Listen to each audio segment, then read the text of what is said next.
Leo Gaza kumetokea mashambulizi ya jeshi la Israel. Ni mfululizo kwa sababu Israel wanaendelea kushambulia Gaza tangu tu baada ya kusitisha mapigano mpaka leo hii bado wameendelea kushambulia Gaza.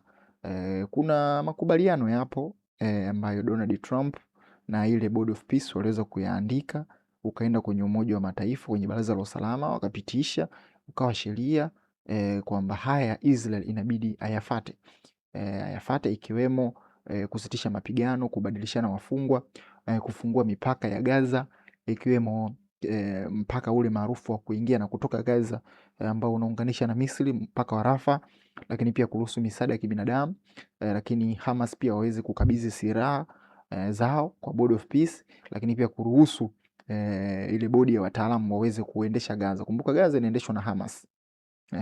Kwenye kila kitu.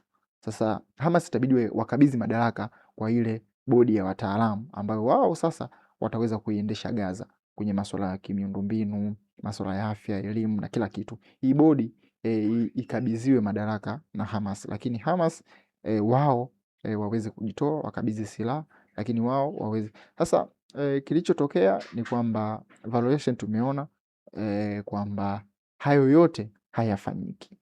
Mapigano hayajasitishwa, tumeona wafungwa wamebadilishwa, of course tunaweza tukatia tiki, bado silaha hazijakabidhiwa.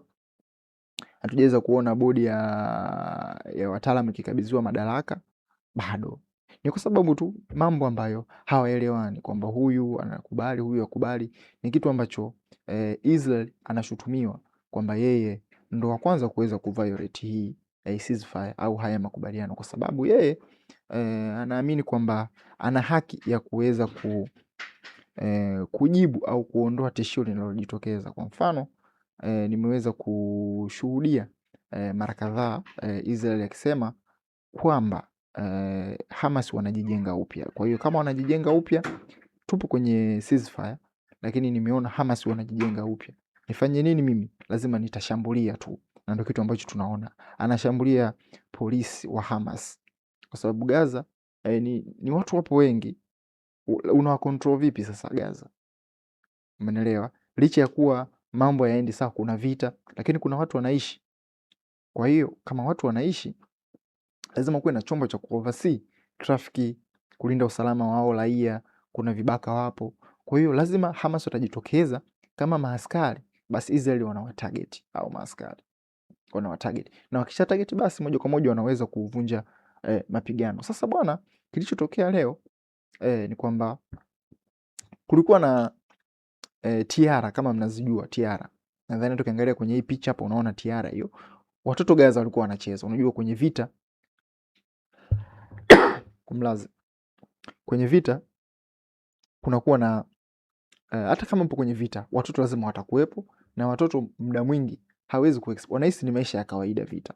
Wanaona kweli wazazi wanakufa, watu wanateseka, lakini wao kwa wao hawahisi kama ni labda ni mateso, wanahisi ni hali tu ya kawaida, kwa sababu ni muda mrefu tangu 2023 mpaka miaka mitatu, kwa ni hali ya kawaida. Wakatengeneza tiara. Nadhani tiara mnaifahamu, kile kidude ambacho kinapaa kwa kutumia upepo, lakini mwanzoni kinarushwa na kamba, kwa kina kontroliwa au kinaongozwa na kamba. Sasa Gaza leo watoto wamerusha kile kipeperushi au ile tiara, ikakatika kamba. Ilivyokatika kamba, ile tiara ikavuka mpaka, kwa sababu Gaza na Israel ni karibu. Yani sasa labda Kenya na Tanzania kule mpakani Arusha, watoto wanacheza, basi ile tiara ikakatika kamba, ikaenda ikaanguka Israel. Ilivyoangukia Israel moja kwa moja, basi Israel wakajibu wakasema kwamba hili ni tishio la usalama, hii ni tiara. Tunakumbuka Oktoba 23 yalivyotokea, umeelewa? Oktoba 2023 yalivyotokea, kwamba mambo yalianza kama hivi hivi, basi na wao wakaanza kujibu, wakachukua ndege zao, wakachukua drones, wakaanza kushambulia, na mwisho wa siku mashambulizi yameweza kusababisha vifo vya watu 4 pamoja na mtoto mmoja ameweza kufariki. Sasa kwa mfano swala kama hili la tiara dogo tu, lakini kwa sababu Israel wao wanachokihitaji ni kuhakikisha wanatimiza azma yao, na hivi juzi tumeweza kushuhudia waziri wa usalama wa taifa Itamar Ben-Gvir akisema kwamba takriban raia 30 mpaka 40 wa Gaza inabidi wauliwe kila siku. Ni kauli ambayo imetolewa na kiongozi wa usalama wa taifa, licha ya kuwa kiongozi huyu ameweza kufungiwa, umeelewa, au ameweza kupigwa vikwazo na baadhi ya nchi za Ulaya, yaani haruhusiwi kuingia baadhi ya nchi za Ulaya Itamar Ben-Gvir kwa misimamo yake kama hii, lakini pia hawezi kuingia kwenye nchi nyingi, umeelewa, kwa sababu wameweza kumzuia asiweze kuhudhuria huko, umeona. Kwa hiyo ni jambo ambalo for me naamini lilikuwa ni unnecessary, na hapa unaona namna gani ambavyo jeshi la Israel linakosa weledi kama hiki.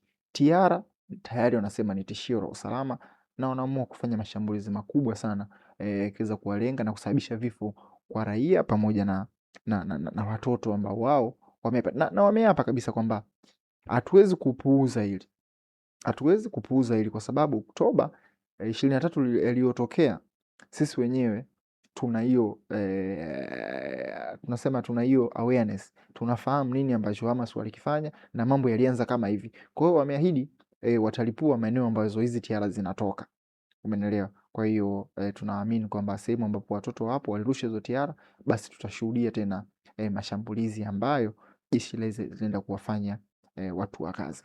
Na kweli watu wa Gaza wamekosa msaada, wamekosa msaada ni kwa sababu ni taifa ambalo liko chini ya Israel, yani usalama wa Gaza, usalama wa West Bank wote upo chini ya Israel, na Israel ndiye ndo ana oversee. Hakuna nchi yoyote ambayo itaruhusiwa kuingia pale, sio Misri, sio nani, majirani wote sio Waarabu ambao wataenda kuwatetea watu wa Gaza, la sivyo ni Israel mwenyewe yuko pale, yeye ndo anaweka usalama, na kwa sababu tu hao wote wameweza kufungwa mdomo wasiweze kwenda kuwasaidia hawa watu. Kwa hiyo binafsi naamini ni jeshi la Israel limefanya mashambulizi kwa sababu ndogo tu ambazo kwangu mimi naamini hazikuwa na msingi wowote.